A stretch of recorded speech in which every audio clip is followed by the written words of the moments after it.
Ladies and gentlemen, welcome, welcome, welcome to Winning Wednesdays. I am your host with the most, Natan Verhosky, and founder of Allura Creative Agency. We're proud to present in our Frequency of Abundance group one of our coolest members, Mr. Tim Malone.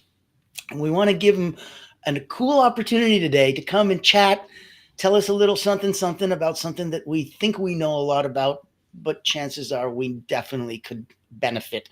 And I think our partners would be the first ones to tell us learning to listen a little bit better would probably be very healthy for any relationship. So, without further ado, let me introduce Mr. Magic Man for a second. He's got over 25 years' experience in human resource management, degrees in business management, speech communication, counseling. He's got a broad spectrum dealing in leadership across multiple avenues and disciplines. And as an executive coach, really gets to listen to people. And in the decades that he's been working, he's learned how to listen and turn it into a superpower. So he's going to share some of those skill sets with us, give our audience a little bit of enlightenment on that side. And obviously, I invite you, if you want to go deeper dive with the Magic Man himself, reach out to Tim. But without further ado, Tim, if you want to add a little meat to the bones. Yeah, I'm really happy to be here, Natan. Thanks for hosting me today. Looking forward to our quick discussion on listening. And you're absolutely right. My experience is quite broad, but one of the things that I have learned is the opportunity to listen daily is in abundance. I mean, if you have another person in front of you, your ears need to be engaged. I like to think of it, it's just not your ears that needs to be engaged. It's really, it's who you are. It's your whole self. It's your character. Your character and your integrity comes through when you listen. So yeah, this is very exciting to me, and I'm happy to be here. I'm excited too, man. This is going to be fun. Okay. I'm leaving things open in the chat, ladies and gentlemen. I will put contact information. Boop, boop, boop, boop. Let's see if the overlay button is working. Look at that. So we've got overlay. There you go. So you've got your contact information available. You can reach out to Mr. Tim if you'd like to get a deeper understanding of this. And at the same time, if you're interested in anything that we're up to, there's a free group over on LinkedIn called, literally just search The Frequency of Abundance. It is a free group. We have a small private community. It's a paid group over on the other side. And in there, we go into a deeper dive. We do some group workshops. We really get into the weeds. Today, we're looking at 60,000 foot overview. Today, we're having fun, but we're also going to be learning something, and that's exciting. So let me hand it over to Tim. Let's start with one of, and I know that we're looking at the secrets of listening, but I think sometimes if we even look at that in reverse and go, well, what are we defining? Like, how do we know the difference between I really heard you versus I really listened to you? Yeah, that's a really great question. And can I say at the beginning that it is really hard to separate. If you know anything about emotional intelligence, then you know that it is really hard to separate listening from emotional intelligence. When you listen, you are demonstrating emotional intelligence. For me, the real significant difference is, I could give you a host of examples. Take, for instance, last evening when my wife said to me, "Hey, you remember that I've got this party first thing in the morning. It's a brunch at 9:30." And I don't know, it was maybe an hour later. Now I heard the words that my wife spoke to me. I did. Okay. But within 10 minutes, I could not have repeated them. So I might have heard what she said, but I had no idea really what she meant. And the intent was simply to communicate with me about her plans for the day. So it wasn't just communicating the facts about an event. It was, hey, listen to me because I'm trying to communicate something about me and my day. And I think it's really important for you to hear that. And so the difference is being able to digest the words beyond the words to what's underneath the words. And that's really, I think, the difference, Natan, between listening and between listening and hearing, for instance. I At love that. home, we love each other, and we've been married for 34 years. And so we understand our strengths and our opportunities. And it wasn't a shock an hour later when I was asking her to repeat herself. But at work, it's a little bit different. You're not in a love relationship with the people at work. You Right. don't have 34 years spending time together. You have Right. a much more narrow opportunity to really impact the thoughts and the feelings of those around you. It's so true. I mean, how many of those famous movies and TV shows show the husband on the couch absorbed in the football game? And the wife comes in and tells him something important, and he's just like, yes, dear, Yeah, yeah. So he Now, he hears it, yeah, but he's not listening. that's exactly right. Now, so that we're really clear that this isn't a gender issue. It happens. It Clearly, no, no. happens. It happens at work with men, with women, and so yeah, this is huge at work. Very cool. All right, let's dive into a secret. Let's see what we can see. Yeah. So the first is that in order to really be emotionally intelligent, listening comes in because I have to guide and direct the behavior of those people who currently are following me. That's the Mm, secret. In order to bring emotional intelligence to life, I have to hear the words that people are saying, but I have to really move a little bit deeper to hear the actual meaning and what they're trying to convey. If I I like that. don't do that, then I can't walk around. Well, if I don't do that, then I'm going to walk around self-deceived that I am emotionally intelligent. I am an emotionally intelligent person. When in fact, if you're not bringing listening to bear, you're not an emotionally intelligent person. Mm, And Natan, if I could say, maybe this is a little bit of a secret. I've worked with a lot of entrepreneurs, a lot of business leaders, and even self-employed business leaders. And what I find is that if I get a chance to work with any member of their teams, I'm hearing a common thread. The leader thinks he's listening, but he really isn't listening. There is a host of beliefs behind a leader. And if you're not really in tune, again, from an emotional intelligence standpoint, if you're not really aware what's in the way of you listening, then you're not going to improve. This is to mm. listen. It's very deep seated. You've got to get rid of some of the beliefs that perhaps are hindering you from even greater success.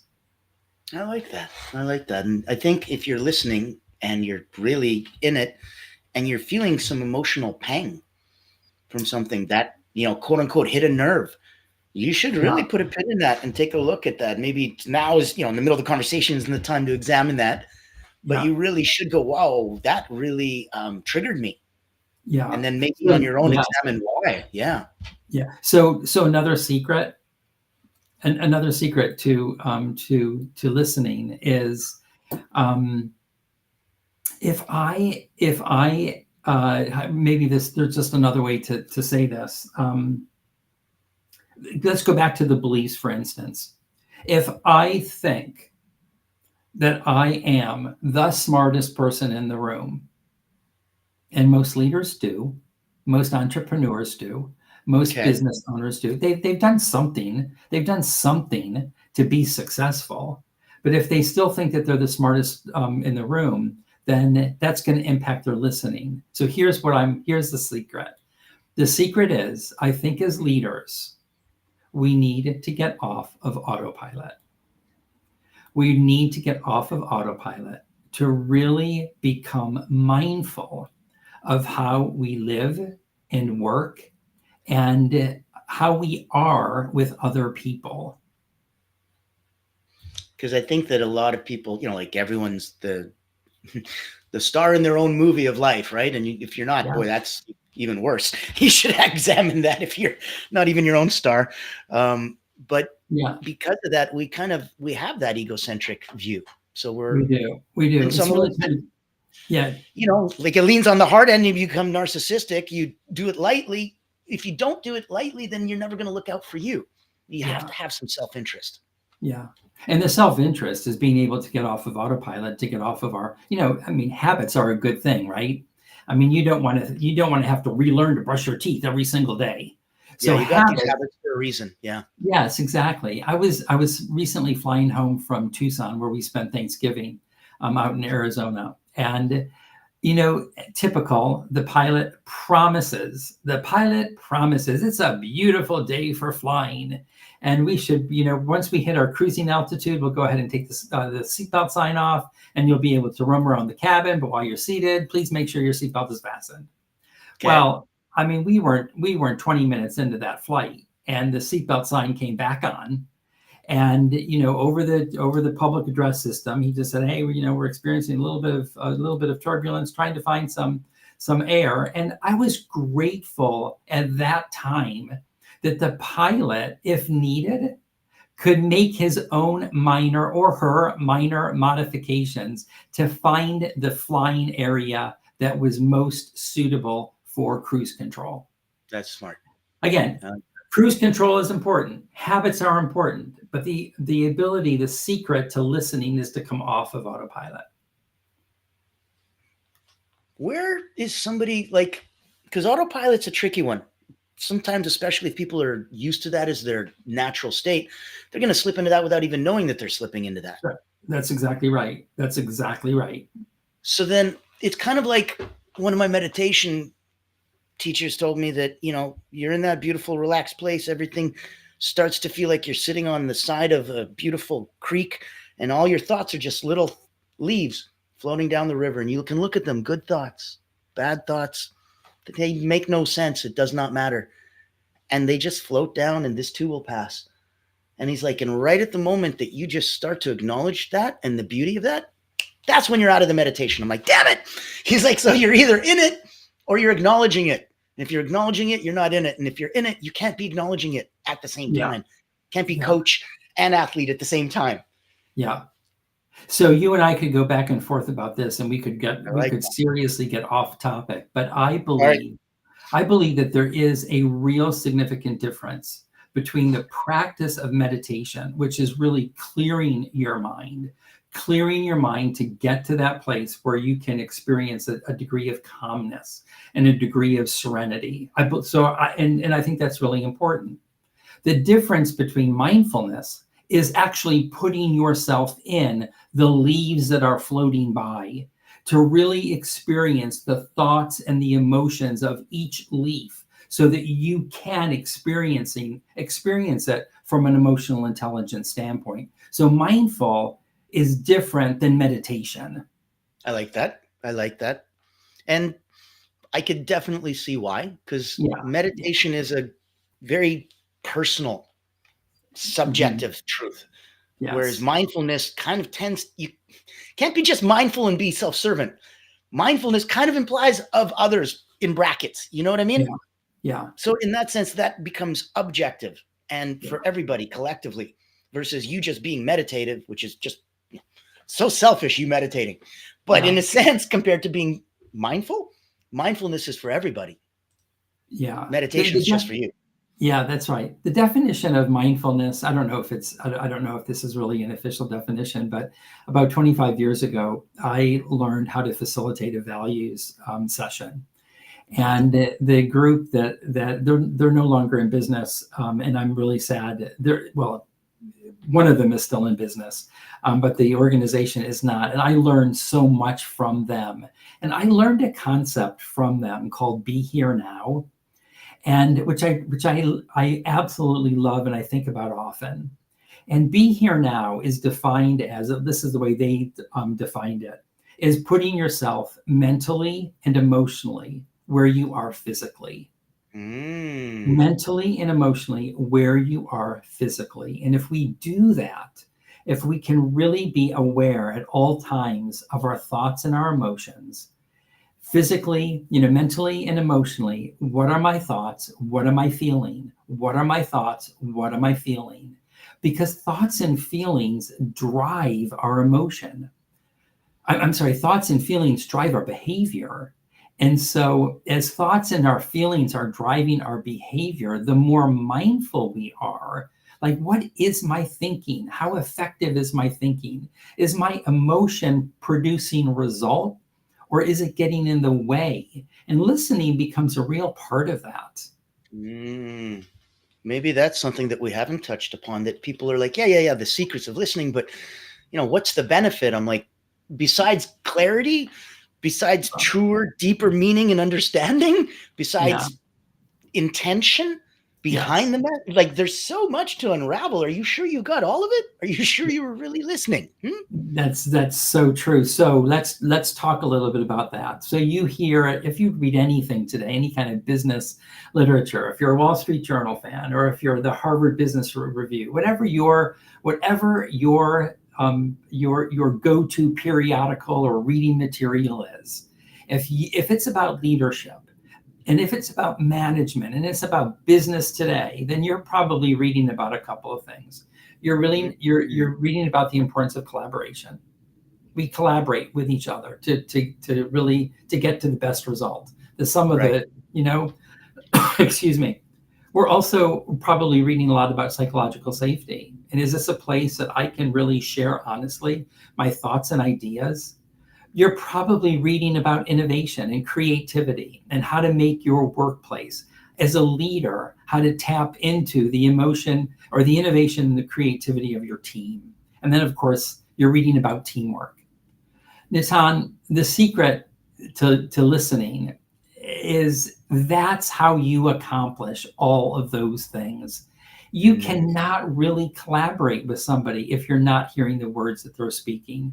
You can't create a psychologically safe place if you're not listening. You can't really tap into the teamwork and what makes a team successful, other than, what's the difference between team and a group, is in a team we listen to each other and we hear what people are saying. And so, again, what's the secret of listening? If you want to be effective in the workplace, and you want a workplace that you can define as collaborative and innovative and creative, and where you gotta listen. Gotta listen. That's so cool, because there's something in it for you, right? Like, if you're going to be, just selfish, then that makes sense, because we're Yeah. all self-serving and what's in it for me and interested in that capacity. And I get it, and that's fine. But know that this does benefit you personally, Yeah. selfishly, self-servingly. It will take the difference, because one of the sweetest things that you can hear is somebody tell you, wow, you're such a great listener.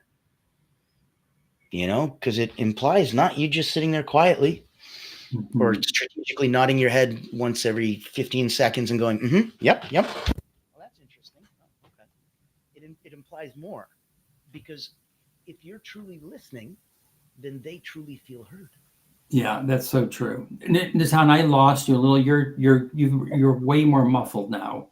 Yikes. Give me 1 sec. Let me. There you are. There you are. All your We'll do the fidgeting, magic plug all your, unplug thing. all your fidgeting around. Yeah. It's all these backflips I'm doing in my desk, and all of a sudden. So, Nitan, I did hear, even though you were a little softer in my ear, I still heard everything that you said. And I already told you that, my incident last evening with my wife. And so Yes. I'm always trying to work on listening. I haven't perfected that. But when people compliment me on the fact that I have listened, what you just said is so true, Nitan. And that is that it's worth, the people's value in worth is found when you actually hear the words and the meaning behind what it is that they're saying. And so if you want to make somebody feel really valuable, and what they're worth, listen to them. It's not that hard. Agreed. So I love And that. it Thank makes you for such a bringing difference, that up. for sure. Ladies and gentlemen, I will pop it in here. Ask some questions in the chat. Send some love, share, give a thumbs up, give a heart. If you have a question, now is absolutely the time to pop in. And if you feel that you'd prefer, and I have no problem with it, here, I'll put this up here too. There you go. There's contact information for Tim. So you can see that right there in the chat. If it's moving too quick with the ticker, hold on. Let me see if I can press with some buttons. I'm getting so impressive here. And let's do, voila. There you go. This will be static for you. So that's in the chat. Grab a one-on-one with Tim. The availability and his ability to listen, to really see and sense what's going on, is truly a superpower. And having somebody apply that to you and to whatever's going on in your life, personally or professionally, can make such an impact. It'll be epic, monumental. Know that that's available for you. Know that for us, these are the talks that we do every day, whether it's little old me presenting a concept or a topic after 30 years being an elite energy coach, working with the Olympians, Cirque du Soleil, national sports teams, writing a couple best-selling books on energy management, and having about 15,000 people go through my hands in the last couple decades. I'm coming from that place as a coach. And I'm also putting on another hat as an agency owner, because for the last 5 years, I've been here online in a role that is a private invitation-only community and as a not-for-profit. And there's not a lot of us doing that. And so it's a blessing to meet others, to help others. The tide raises all boats. I truly believe that. And in this context, if any of the things that we're doing here, whether you'd like us to give you a chance to come speak, whether you'd like us to put on events like this or others for you, reach out to me. My contact's in the chat as well. I'd love to have a one-on-one with you. For the next couple minutes before we wrap up for today, Tim, share one of those pivotal moments for you when I think the impact of listening might have really, like gone to you, maybe let's say in a deeper level than you're used to. Yeah. So this was early on I was working for a large organization, and I was making a change from distribution and fulfillment to customer service. And, Okay. if you're working in customer service, you better listen. Mhm. And I was hell-bent as the manager of a department, as the leader of a department, to make a difference and actually to get into the classroom and actually do something. But I was new. I was new to the contact center, and so as we were sitting there in a team meeting, and I was puffed up, and I was saying I'm a great manager because I get my hands dirty and I make it happen with the team. And after this staff meeting, I had one of my team members come to me and said to me, I'd like to offer a little bit of feedback. And when somebody asks you that question, you better make sure that you engage your full brain. Yeah. Your full brain and your full heart.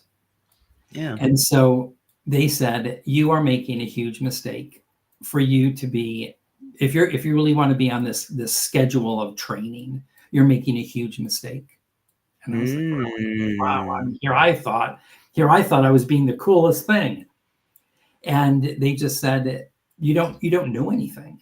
You don't know anything about an old system. You don't know anything about a new system. You don't even know anything about our environment. You've been here literally for 6 weeks. You didn't get hired to facilitate a class. Yeah. You walked into the center to be the leader. And that's what we need for you to be in this regard. Natan, again, I listened with my ears and I listened with my heart. I heard her bravery and I heard her courage. Again, I had been there for 6 weeks and here she was. I'm going to tell you what I think you ought to be doing. I listened with my ears and I listened with my heart, and I actually learned something that day. I think maybe a secret to listening is that we listen with our ears. We listen with our ears. And I personally believe, if I can just go through this information really quickly in the little bit of time that we have, and I'll be fast, but I do think that we listen with 5 different ears. The first ear we listen to is my inactive ear.